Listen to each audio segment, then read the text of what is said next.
नमस्कार, संजीवनी में आपका बहुत बहुत स्वागत है। और हम पुनः उपस्थित हो गए हैं एक नए वीडियो के साथ। हम उत्तराखंड का इतिहास का अध्ययन कर रहे हैं और इसके अंतर्गत हम चंद वंश पढ़ रहे हैं। चंद वंश के अभी हमने बहुत से राजा पढ़ लिए हैं और कुल इसमें हमारे 14 भाग काम आए हैं। तो आज हमारा 15वां वीडियो है चंद वंश के संबंध में। और आज का जो टॉपिक है हमारा, आपने बोर्ड में देख लिया होगा, इस राजा का नाम है दीपचंद। लेकिन 14वें भाग का पहले हम अध्ययन कर लेते, एक दोहरा लेते हैं ताकि हम 15वें भाग को ठीक से पढ़ सकें, एक तारतम्यता बनाने के लिए। तो 14वें भाग में हमने कल्याण चंद के बारे में बात की थी और यह सीखा था कि जब अजीत चंद की मृत्यु हो गई तो चंद राजकुमार शेष न बचे। तो चंद राजकुमार की खोज में अधिकारी वर्ग इधर से उधर भटकने लगा और उन्हें डोटी के जंगलों में एक जो है लड़का या चंद राजकुमार मिला और उसका नाम था कल्याण सिंह। तो उसे कल्याण चंद के नाम से अल्मोड़ा की गद्दी में बैठाया गया और इसके बाद कई महत्वपूर्ण घटनाओं का क्रम जारी हो गया। तो सबसे पहले कल्याण चंद ने गैड़ा जो षड्यंत्रकारी थे, गैड़ा षड्यंत्रकारी आपको याद होगा, पूरनमल गैड़ा और जो उसका जो संबंधी है मानिक चंद गैड़ा, तो उसको इसने सबसे पहले मृत्युदंड दिया था। और उसके पश्चात इसको इस बात का डर हो गया था कि कहीं किसी और चंद राजकुमार को अल्मोड़ा की गद्दी पर न बैठा दिया जाए, इसलिए इसने चंद राजकुमारों की आंखें निकालने और चंद परिवार को सदस्यों की आंखें निकालने का आदेश दिया। और इस प्रकार इसने कई कढ़ाई या घड़े भरकर आंखें निकलवा दी। और इतना निर्ममता पूर्वक जो कार्य है शायद संसार में कहीं और ना मिले। इसके अलावा ये विलासी जीवन में डूब गया। और इसके समय की एक बहुत महत्वपूर्ण घटना ये भी थी कि इस समय रोहिले कुमाऊं पर या अल्मोड़ा में पहुंचने में सफल हो गए। तो रोहिलों ने 2 आक्रमण किए 1743 में, 43-44 में और 45 में। तो जो 2 आक्रमण हुए, तो पहला आक्रमण रोहिलों का सफल रहा और वो अल्मोड़ा तक पहुंच गए थे। और इस दौरान उन्होंने तमाम लोगों को मारा या कत्ल किया, मंदिरों को तोड़ दिया, उन्हें अपवित्र किया और लोगों की संपत्ति को लूटा। बड़ी संख्या में लोगों को मुसलमान में बना दिया गया। और इस प्रकार से अल्मोड़ा को पहली बार मुस्लिम आक्रमण को झेलना पड़ा। इसके पश्चात रोहिलों का दोबारा आक्रमण हुआ, लेकिन इस टाइम पर शिवदेव जोशी की सूझबूझ के कारण रोहिले पराजित हो गए और वो फिर दोबारा पर नहीं आ पाए। तो ये कुछ महत्वपूर्ण घटना थी कल्याण चंद के समय में। और जब इसका जीवन का अंतिम समय आया तो उस वक्त इसकी आंखें खराब हो गई थी और इसको पश्चाताप हुआ और इस बात का एहसास हुआ कि इसने लोगों की आंखें निकलवाई थी, शायद इसीलिए ईश्वर ने उसके साथ ऐसा किया। तो अपने जीवन के अंतिम दिनों में इसने शिवदेव जोशी को बुलाया और कहा कि या तो मेरे बेटे को मार डालो या उसे गद्दी पर बैठा दो। तो शिवदेव जोशी ने कहा कि मेरा राजधर्म है कि मैं जो राजकुमार है उसकी रक्षा करूंगा और निष्ठापूर्वक राज्य की सेवा करूंगा। और इस प्रकार से कल्याण चंद, जो कि 5वां था असल में, और महत्वपूर्ण अगर देखें तो वो 3रा था। तो अगर कल्याण चंद के बाद उसका बेटा दीपचंद कम आयु में अल्मोड़ा की गद्दी पर बैठा और इस प्रकार से 48 में इसका काल शुरू होता है और जो कि 77 तक जाता है। तो अब आज बात करते हैं भाग 15वें में दीपचंद के संबंध में। तो अब बात करते हैं राजा दीपचंद के बारे में। तो देखिए, अगर हम बात करें दीपचंद के संबंध में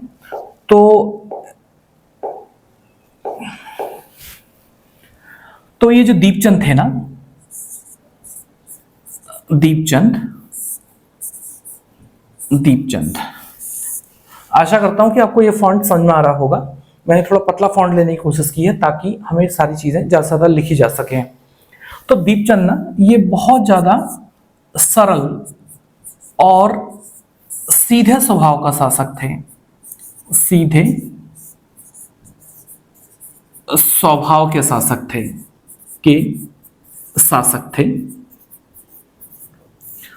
थे और ये काफी भोले भाले थे और इनके स्वभाव के बारे में ना, भोले भाले शासक थे। तो इनके स्वभाव के बारे में फ्रांसिस हैमिल्टन ने लिखा है कि उन्होंने नेपाल का इतिहास लिखा असल में, कि ये बहुत ज्यादा इतने सरल थे कि ये एक प्रकार से गूंगे शासक जैसे थे, गूंगे शासक की भांति थे। और इसलिए ये ज्यादा काम नहीं करते थे, बल्कि रानियां और अधिकारी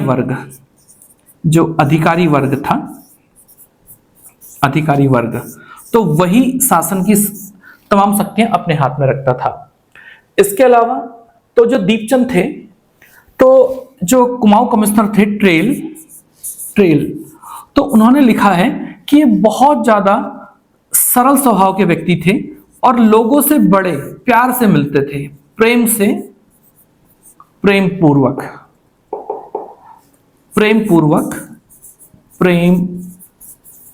पूर्वक लोगों से मिलते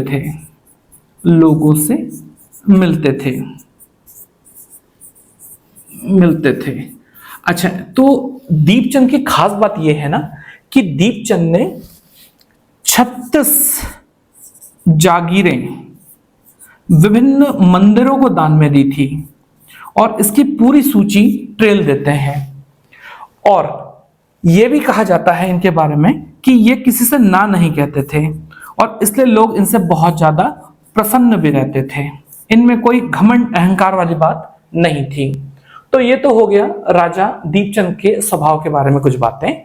अब बात करते हैं सबसे महत्वपूर्ण राजनीतिक घटनाओं के बारे में। तो देखिए, जो दीपचंद थे तो इनके समय की ना जो सबसे महत्वपूर्ण घटना थी तो उसका नाम है पानीपत का तृतीय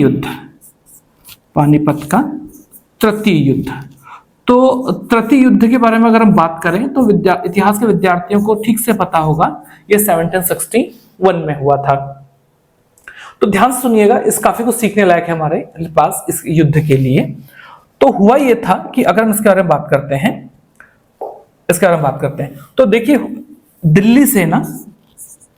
दिल्ली से आदेश आया कुमाऊं के चंद शासक को कि एक सेना जो है वो पानीपत भेजी जाए मराठों के विरुद्ध। पानीपत। तो हुआ यह था कि असल में चंदों ने मराठों के बजाय अहमद शाह अब्दाली को सहायता देने का जो है निर्णय लिया था। वो इसलिए क्योंकि मराठे दूर के लोग थे और दिल्ली के लोगों के साथ इनके शुरुआत से मधुर संबंध थे। आपको याद होगा तमाम समय में जो है इनके साथ पत्र व्यवहार और जो है उपहारों का आदान प्रदान भी होता रहा था। तो इसीलिए 4000 कुमाऊं सैनिक या कुमैया सैनिक भेज दिए गए। और ये जो ना इसका जो सेनापति था, ध्यान से सुनिएगा और याद कीजिएगा, तो जो सेनापति था उस सेनापति का नाम था बीरबल नेगी।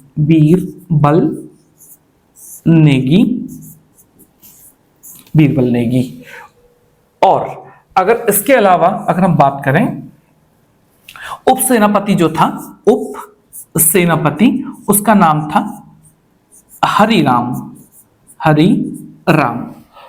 तो ये लोग 4000 कुमैया सैनिकों को लेकर चल पड़े। अच्छा, इस समय एक खास बात ये रही, जो यहां से सेना गई तो वो सेना असल में रोहिलखंड की सेना के साथ मिल गई। रोहिलखंड की सेना के साथ मिल गई और नजीबाबाद की सेना के साथ मिल गई। मतलब कहने का मतलब यह है कि कुमाऊं की सेना, रोहिलखंड की सेना और नजीबाबाद की सेना एक साथ गई। और इस संयुक्त सेना का जो सेनापति बनाया गया था, तो उस सेनापति का नाम था हाफिज रहमत खां। और आपने ये नाम पहले सुन लिया है। आपको याद है ना कि 1743 में रोहिला ने कुमाऊं पर आक्रमण किया था, अल्मोड़ा तक पहुंच गए थे, तो वो इसी के नेतृत्व में पहुंचे थे। तो अब संकट की घड़ी में सब एक हो गए, तो हाफिज रहमत खां सेनापति हुआ और उसने रोहिलखंड, नजीबाबाद और कुमाऊं की सेना की संयुक्त सेना का नेतृत्व किया। इसके अलावा एक खास बात और रही, तो ये जो नजीबाबाद है ना, तो यहाँ का जो राजा था नजीबुद्दौला। ध्यान से सुनिएगा। तो नजीबुद्दौला ये भी लड़ने के लिए गया। तो उस समय इसके राज्य और इसके महल की जो सुरक्षा की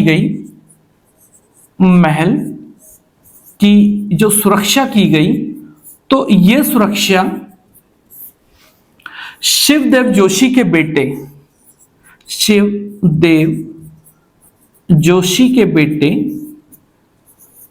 हर्षदेव जोशी के द्वारा की गई। यानी कि कुछ समय के लिए शिवदेव जोशी का बेटा हर्षदेव जोशी ये नजीबाबाद का प्रशासक रहा। बहुत महत्वपूर्ण बात है, याद रखिएगा।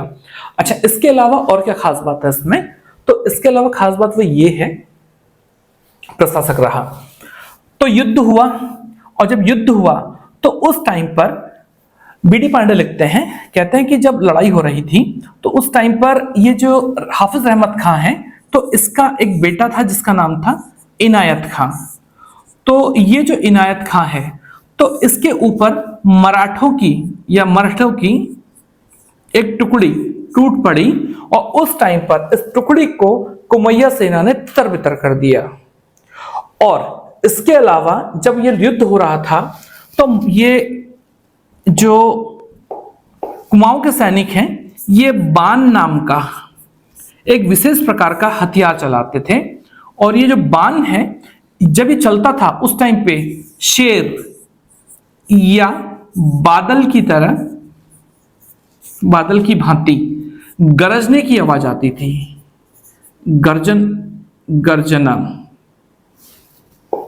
गर्जना होती थी। तो हुआ यह था कि एटकिंसन भी लिखते हैं कि इन्होंने इस युद्ध में बहुत ज्यादा बहादुरी का काम किया, और अंत में हुआ क्या हम सभी जानते हैं कि मराठे हार गए थे। तो जब मराठे हार गए थे तो उस टाइम पर जो दिल्ली का राजा था, तो उसने कुमाऊं के लोगों से, कुमाऊं के सरदारों से मिलने की इच्छा प्रकट की। लेकिन हुआ यह था कि हाफिज अहमद खां ऐसा नहीं चाहता, क्योंकि पहले दुश्मनी थी, तो उसने इन लोगों को पहले ही कुछ गिफ्ट देके भेज दिया। और बाद में दिल्ली के राजा ने इन्हें जो है खिल्लत भेजी, और इसके अलावा कई ढेर सारे हीरे जवाहरात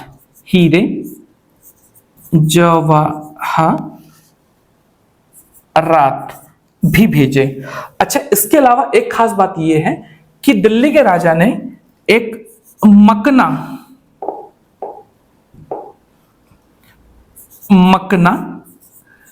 नाम का हाथी भी भेजा था। ठीक है, कुल मिला के तो ये तमाम सारी चीजें हुई। और जब ये पानीपत का युद्ध हो गया, समाप्त हो गया, तो उससे एक और बड़ा प्रभाव हुआ। बड़ा प्रभाव ये हुआ कि इससे पहले जो रोहिले थे वो कुमाऊं के तराई भाबर के क्षेत्र में लूटपाट करते थे, क्योंकि उपजाऊ इलाका था। लेकिन अब ये लोग संयुक्त रूप से लड़े थे, और तो और नजीबाबाद के राजा का तो पूरे परिवार और महल की भी रक्षा की गई थी।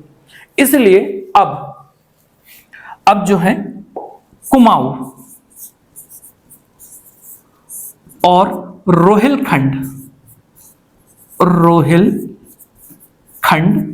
के बीच में मैत्री संबंध स्थापित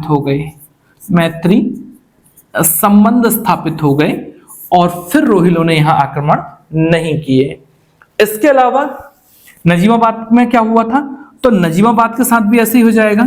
नजीबाबाद तो इनकी सुरक्षा की गई थी, और तो और इतना तय हुआ था हर्षदेव जोशी के साथ कि अगर मराठे जीतते हैं और ये लोग पराजित हो जाते हैं, तो हर्षदेव जोशी नजीबाबाद के राजा यानी कि नजीबुद्दौला के पूरे परिवार को सकुशल अल्मोड़ा पहुंचाएगा।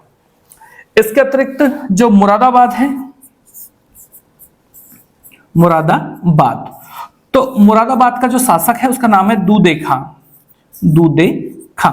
तो उससे भी मधुर संबंध स्थापित हो गए, और इस प्रकार से पानीपत का युद्ध चंदों के कई समस्याओं के समाधान के रूप में अस्तित्व में आया। चलिए, तो अब बात करते हैं दीपचंद के काल की दूसरी सबसे महत्वपूर्ण घटना के बारे में। तो ये जो दूसरी महत्वपूर्ण घटना है, तो इसका नाम है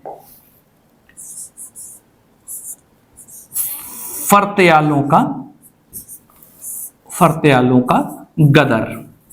तो इसका क्या मतलब है, आइए इसको सीखते हैं। तो हुआ ये था कि इसके काल में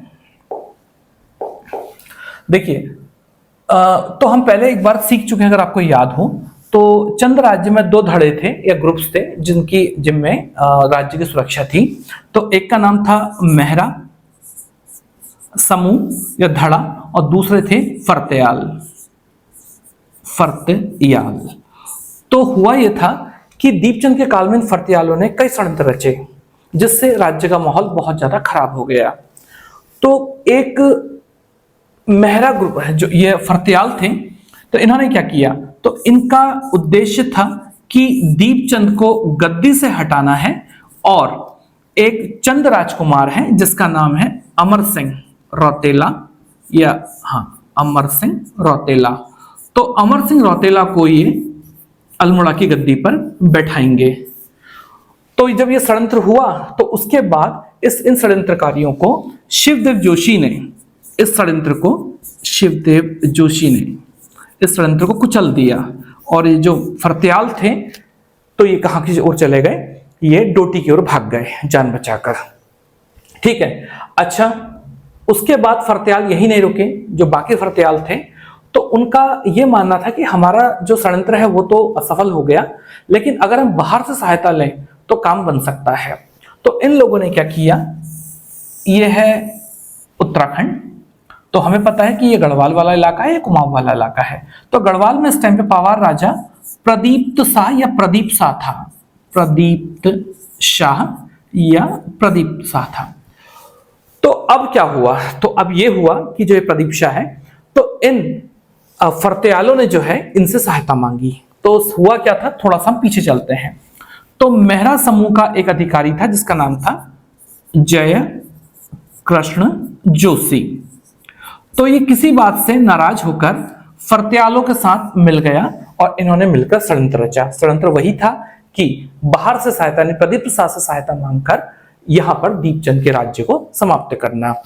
तो कुल मिलाकर के हुआ ये कि जो प्रदीप्त शाह था वो अपनी सेना लेकर आ गया, और कुमाऊं की सेना और गढ़वाल की सेना के बीच टामा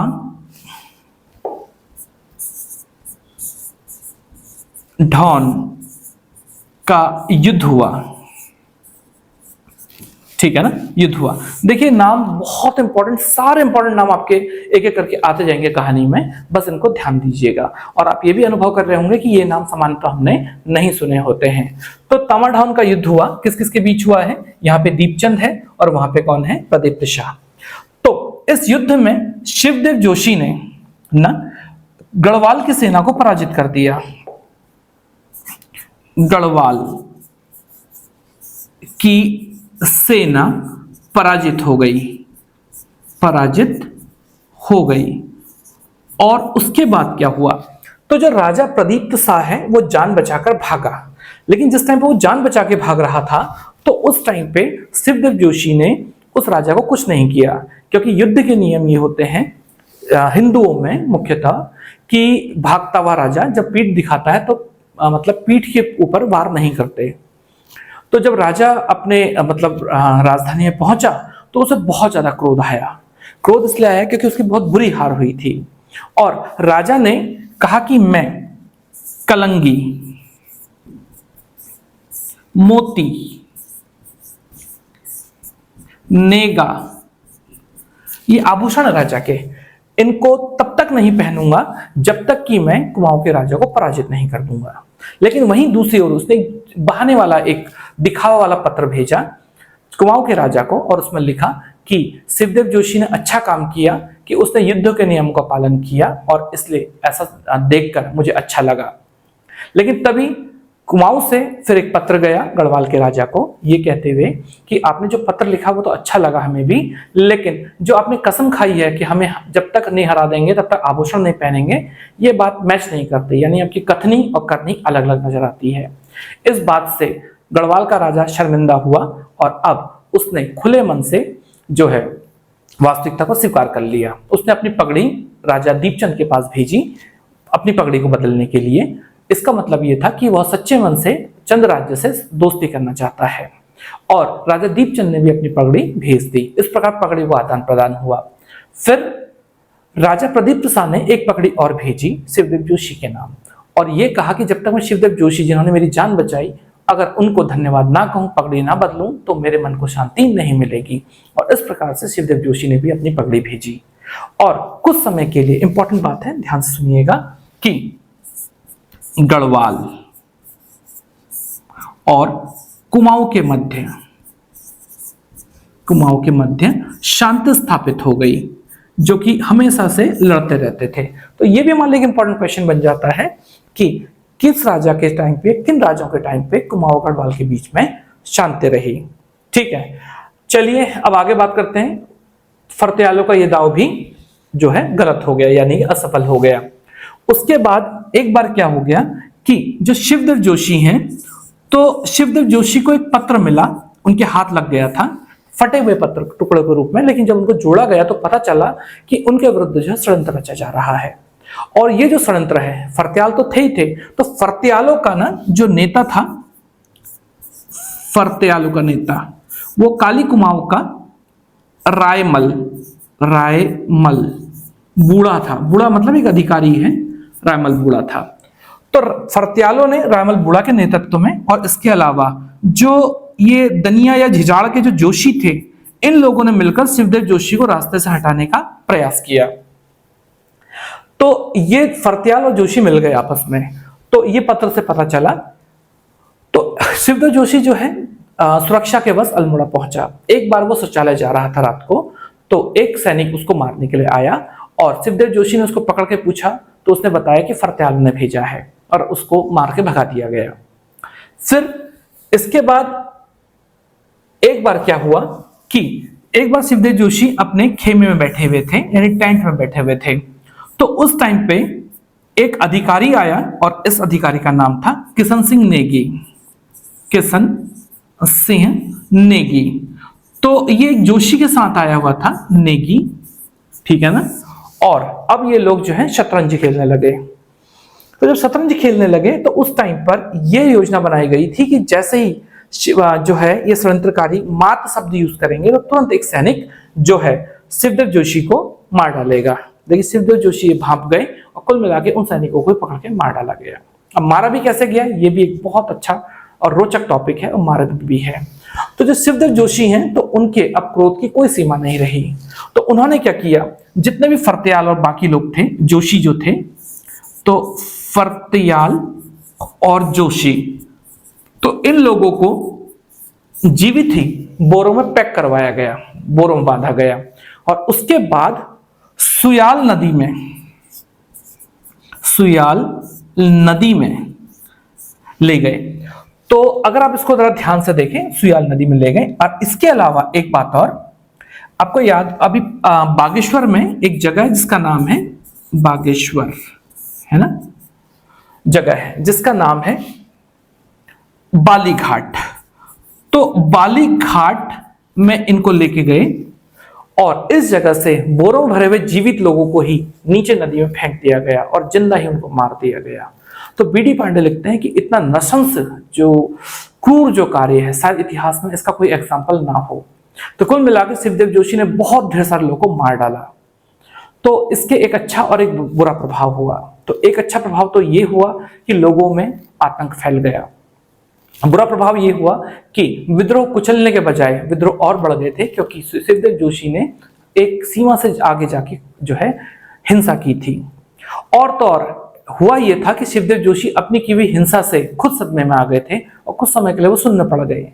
फिर उन्होंने शांति का रास्ता अपनाया, और जितने लोगों को मारा गया था उनकी सदगति करवाई, यानी क्रियाक्रम की बाकी घटनाएं कराई, और उनके परिवार वालों को पुरस्कार या धनराशि या क्षतिपूर्ति दी।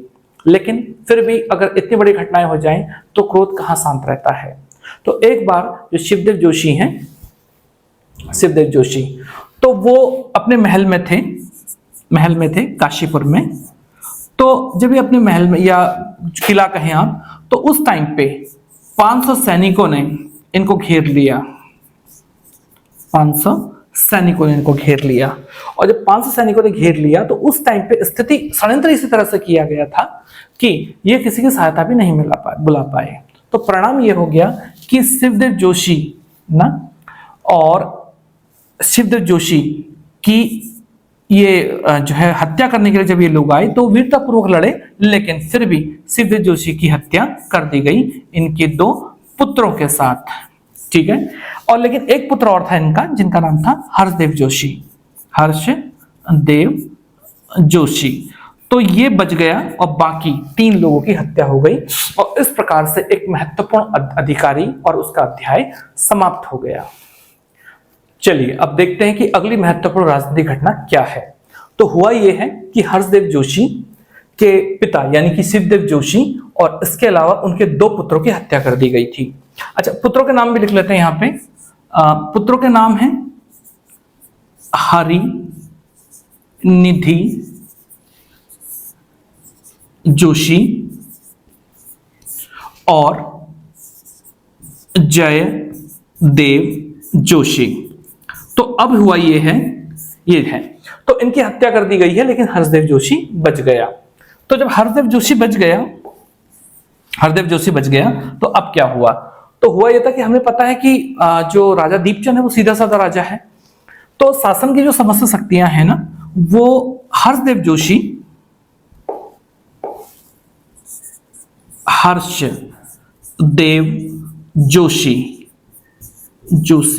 और जयकृष्ण जोशी के हाथों में आ गई। जयकृष्ण जोशी के हाथों में आ गई। इसके अलावा राजा की एक रानी भी है, उसका नाम है श्रृंगार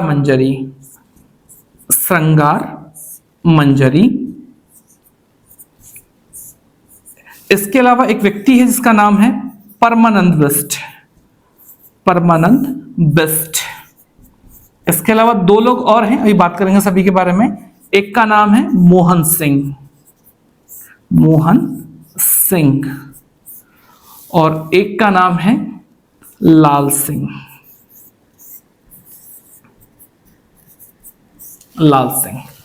तो हर्षदेव जोशी, जयकृष्ण जोशी, श्रृंगार मंजरी, परमानंद बिष्ट, मोहन सिंह, लाल सिंह। तो हुआ यह है ना कि इस महत्वपूर्ण पद इनको चले गए।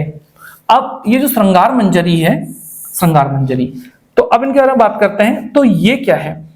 तो श्रृंगार मंजरी शासन की समस्त शक्तियां अपने पास रखना चाहती है और परमानंद बिष्ट के साथ रखना चाहती हैं। अब ये कौन है? तो परमानंद बिष्ट असल में श्रृंगार मंजरी का आप विशेष दोस्त कह लीजिए, उपपति कह लीजिए या जो भी कहिए। तो इसका परिणाम ये हो गया कि इन दोनों ने मिलके इन मोहन सिंह और लाल सिंह राजकुमारों को निकाल दिया या शाही परिवार के लोगों को निकाल दिया और अब महत्वपूर्ण शक्तियां इन चारों के हाथों में आ गई। अब उसके पश्चात क्या हुआ? तो उसके पश्चात ये हुआ कि ये जो मोहन सिंह और लाल सिंह है चुप बैठने वाले नहीं हैं और कुमाऊं की राजनीति में इनकी भूमिका बहुत महत्वपूर्ण होने वाली है। तो मोहन सिंह और लाल सिंह जो है इधर उधर भटक रहे हैं और भटकने के बाद ये जो है दूधे-खां, ये शब्द अभी आया था ना, दूधे-खां नवाब के पास पहुंचे और वहां पहुंचने के बाद वहां से सैनिक सहायता लेके आए और उसके बाद अल्मोड़ा में आके फिर से विराजमान हो गए। और जब विराजमान हो गए तो इन्होंने अपने मधुर स्वभाव से हर्षदेव जोशी और जयकृष्ण जोशी पर अपना प्रभाव जमा लिया। तो अब उसके पश्चात क्या हो गया कि जैसे इनको मौका मिला तो इन्होंने इस परमानंद बिष्ट की हत्या कर दी। और इसके अलावा एक बार श्रृंगार मंजरी अपने महल में बैठ कर श्रृंगार कर रही थी, तो ये लोग वहां पहुंचे और श्रृंगार मंजरी के बालों से खींच के इस मोहन सिंह ने उसे महल से नीचे फेंक दिया, जिस कारण से इसकी मृत्यु हो गई। तो इस कारण से हर्षदेव जोशी और जयकृष्ण जोशी सजग हो गए और उन्होंने मोहन सिंह और लाल सिंह को राज्य से बाहर निकाल दिया। अब मोहन सिंह, लाल सिंह फिर से पैदल हो गए राज्य से। तो इसका परिणाम यह हुआ कि अब ये इधर उधर भटक रहे हैं। तो जब ये इधर उधर भटक रहे हैं तो अब ये बार बार चिट्ठी लिख रहे हैं हर्षदेव जोशी और जयकृष्ण जोशी को कि प्लीज हमें माफ कर दीजिए और अब हम ऐसा नहीं करेंगे, यकीन मानिए। जब बार बार चिट्ठी पत्री आते रही तो हर्षदेव जोशी और जयकृष्ण जोशी को लगा कि एक बार इनको मौका मिलना चाहिए और इनको प्रवेश दे दिया गया। और जब इनको प्रवेश दे दिया गया तो ये महल में आ गए और एक बार जो है, पहले शुरुआत में तो इन्होंने अच्छा बिहेवियर किया और उसके बाद इन्होंने अपना रंग दिखाना शुरू कर दिया। तो एक बार इन्होंने मौका मिलते ही जयकृष्ण जोशी की हत्या कर दी और लेकिन हर्षदेव जोशी की हत्या नहीं कर पाए, बल्कि इन्होंने राजा दीपचंद और हर्षदेव जोशी को ना सीराकोट की जेल में, मोस्ट इंपॉर्टेंट है, सीराकोट की जेल में बंद कर दिया। हरदेव जोशी को इसलिए नहीं मार पाया था मोहन सिंह, असल में जब वो मारना चाहता था तो लाल सिंह ने रोक दिया, कहा कि भाई इसको मत मारो, ये मेरे बचपन का दोस्त है असल में। इसलिए हरदेव जोशी बच गया और उसको जेल में डाल दिया गया दीपचंद के साथ। तो जेल में दीपचंद के साथ बहुत ज्यादा अत्याचार हुए, उसे थोड़ा सा खाना मिलता था और बहुत ज्यादा जो है प्रताड़ना मिलती थी। और इसका परिणाम ये हो गया कि 1777 में जो है ये जो दीपचंद है, तो दीपचंद बहुत ज्यादा समस्याओं के साथ जो है इसकी मृत्यु हो गई और इस प्रकार से दीपचंद का जो काल है वो समाप्त हो गया। अब एक बात और ध्यान दीजिएगा इस बात में, दीपचंद के काल में दो महत्वपूर्ण मंदिरों की भी स्थापना हुई है। तो एक मंदिर है जिसका नाम है पाताल देवी मंदिर, पाताल देवी मंदिर अल्मोड़ा में, और एक का नाम है विश्वनाथ या विश्वेश्वर, विश्वनाथ या विश्वेश्वर, विश्वेश्वर मंदिर। और कमाल की बात पता है क्या है कि इन मंदिरों का निर्माण सुमेर अधिकारी ने कराया था। ये सुमेर अधिकारी कौन है, आप इसको भी ध्यान रखिएगा। जो सुमेर अधिकारी है असल में ये वो है जिसने हर्षदेव जोशी को बहुत सहायता की थी षड्यंत्रों को कुचलने में और इसके अलावा गढ़वाल के राजा को हराने में। इसीलिए शिवदेव जोशी ने इसे कई गांव दान में दिए थे और जो है विशेष प्रकार से इसको सम्मानित किया था। तो ये है राजा दीपचंद। तो ये राजा है दीपचंद। तो उसके जीवन के संबंध में यथासंभव हमने विस्तार से पढ़ने का प्रयास किया। आशा करते हैं कि आप ये जो जितना भी हमने अध्ययन किया है ये आपके जीवन में अत्यंत काम आएगा। और अपना समय देने के लिए बहुत बहुत धन्यवाद। जल्द ही एक नए वीडियो के साथ मिलेंगे, तब तक के लिए धन्यवाद। आपका दिन शुभ हो।